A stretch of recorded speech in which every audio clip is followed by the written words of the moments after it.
தலைவர் தமிழர் தொல்காப்பியன் திருமாவளவன் அவர்கள் நேற்றைக்கு முதல் கொடுத்த அறிக்கை என்பது தூய்மை பணியாளர் அவர்களை நிரந்தரப்படுத்த வேண்டும்.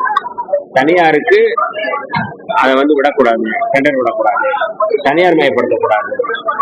இந்த அறிக்கையை வைத்துதான் நீங்க சொல்ற சட்டமன்ற உறுப்பினர் இந்த மாதிரியான ஒரு கேள்வி, அதாவது விமர்சனம் செய்து, அதாவது எங்களுடைய தலைவரை விமர்சனம் செய்வதற்கு அடிப்படையான காரணம் நேற்றைக்கு முதல் நாள் எங்களுடைய தலைவர் கொடுத்த அறிக்கை.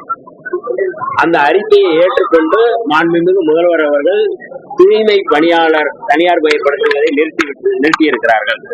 அதாவது எங்களுடைய கோரிக்கையை மாண்புமிகு முதல்வர் அவர்கள் ஏற்றிருக்கிறார்கள். அதற்கு முதலில் நான் மாண்புமிகு முதல்வர் அவர்களுக்கு விடுதலை சிறுத்தைகளின் சார்பில் நான் நன்றியை தெரிவித்துக் கொள்கின்றேன்.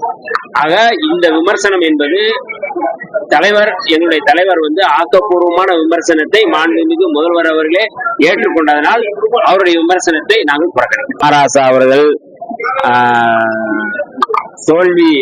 தோல்வி ஏற்பட்டதிலிருந்து மிகுந்த மன உளைச்சல், பல விதமான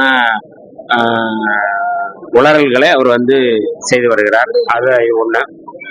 இப்ப அவர் விடுதலை சிறுத்தைகளை, இடதுசாரிகளை அவர் தாக்குதல் நடத்துவதன் மூலமாக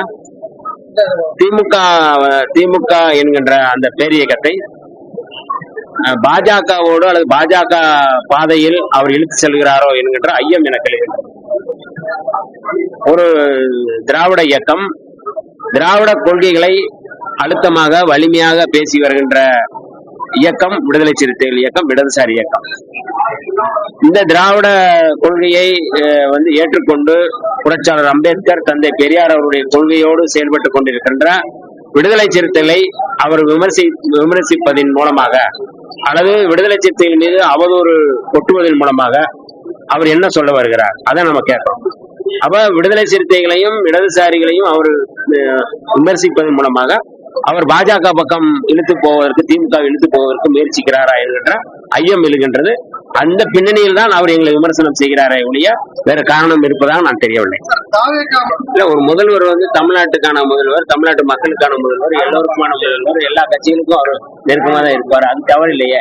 கொள்கை அடிப்படையில அவர் ஏற்றுக்கொண்ட கொள்கையில என்ன மாதிரி செயல் திட்டங்களை முன்வைக்கிறார் என்றுதான் பார்க்கணும்.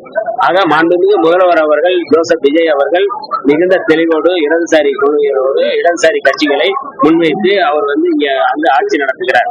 ஆக யார் வேண்டுமானால் சமூக நீதி தொடர்பாக, சாதிவாரி கணக்கெடுப்பு தொடர்பாக மரியாதைக்குரிய அன்புமணி ராமதாஸ் அவர்கள் சந்திக்கிறார்கள். தவறில்லையே. என்னுடைய கொள்கையும் கோட்பாடும் அதுதான், சாதிவாரி கணக்கெடுப்பு நடத்தணும் அப்படிங்கிறத என்னுடைய நிலைப்பாடு.